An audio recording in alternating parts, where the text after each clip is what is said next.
What I want to share with you guys tonight, the message that I've kind of titled is called New Life. And for me personally, when walking through some of the deepest and darkest moments of my own life, I've really come across 10 principles that I think have helped me choose recovery every single day.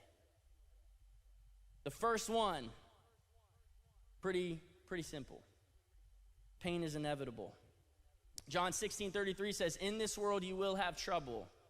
James 1:2-3 says, "Consider it pure joy, my brothers and sisters, when you face trials of many kinds." So it's not a matter of if, but it's a matter of when.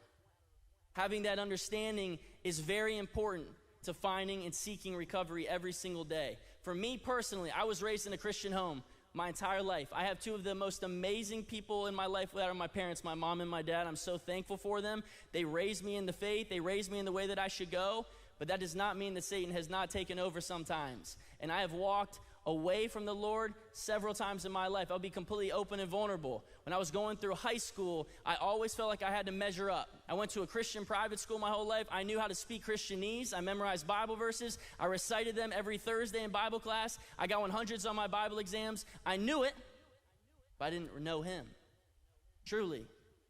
And so I walked and, okay, my parents' faith's great. Everybody sees Zach Clinton as this great kid. But what was I living behind closed doors? Always trying to meet expectations, always trying to be perfect, and I never felt like I could possibly be enough. Sought pornography, sought girls, sought everything that I could to try to feel good about myself. My biggest fear, though, is that I wouldn't fit in, that I wouldn't belong, that I wouldn't measure up, that I wouldn't be able to fill the shoes. And I struggled with that for the longest time in my life. We all have a painful story. Fast forward 3 years, I'm playing college baseball at Liberty. I was a pitcher there. I get done, engaged to be married, and things were cut off completely. My biggest fear, in a sense, came to fruition. Felt like I wasn't enough. Felt like I didn't have what it took. And all of a sudden, that's where I became incredibly broken. Not really because of the ending of the relationship, because it was a good thing, but at the end of the day, it was more so I was broken because my biggest fear just came about. And there I was, seeking God again like never before. And some words that he really breathed into me during that time of my life, came across an article. Thought it was a fascinating read, truly. I was leading a Bible study with a group of my friends. That's the only thing that got me through that time, was seeking community. And as I'm in the midst of the Bible study, I'm supposed to be facilitating this week, and here I am. I come across an article. There's only one animal, that's what the article read, in the entire world that when it sees a storm coming in, it runs into the storm. Anybody know what that animal is? A buffalo. And I was sitting there saying, man, it's really stormy. It's really dark. It's scary. I'm terrified. But man, have the heart of a buffalo, Zach.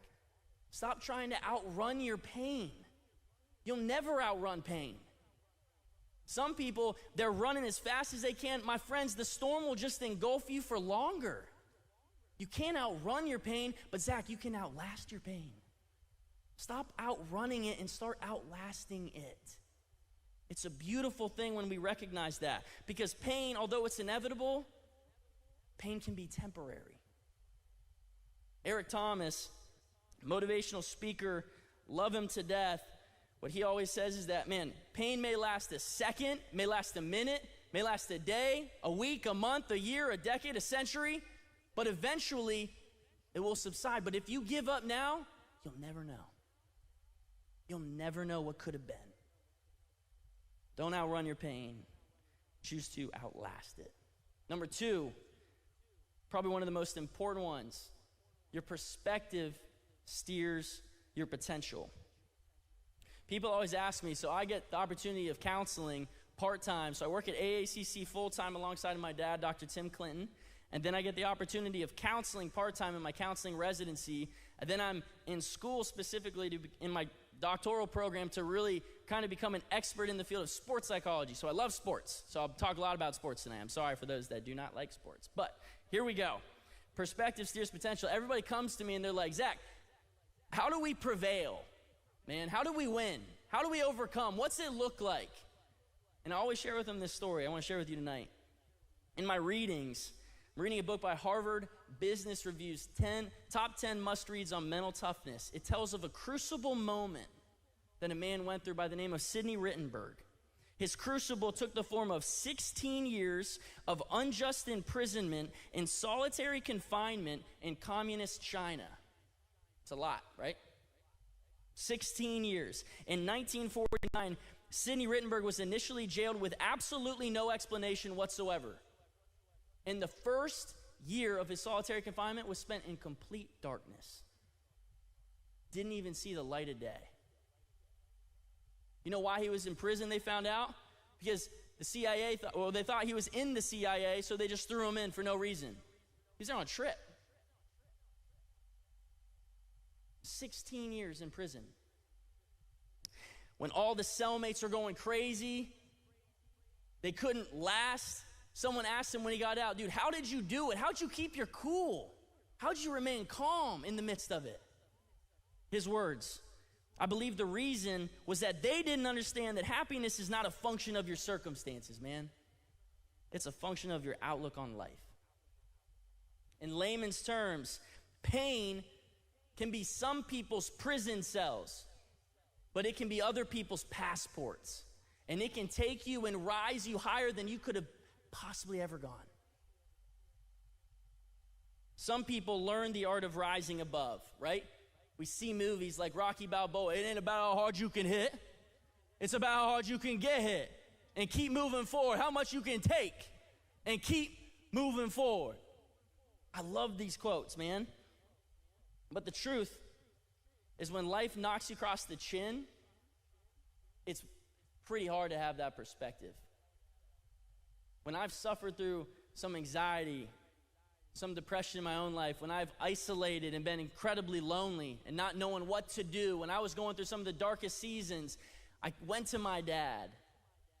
And I love my dad. He's my best friend in the world.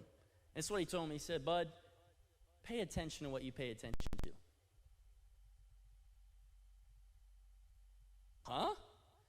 Just pay attention to what you pay attention to. We often get out of life what we look for in it. 2 Corinthians 10, Bible says that we have the ability as believers to take every thought captive and make it obedient to the Lord. Philippians 4, verse 8, whatever is true, noble, just, lovely, pure, if anything is excellent or praiseworthy, think on these things. Even in the midst of trial and tribulation, right? Think on these things. The old quote, thoughts become things. What we see in our minds, we can hold in our hands. Your perspective in the midst of your pain will always steer your potential.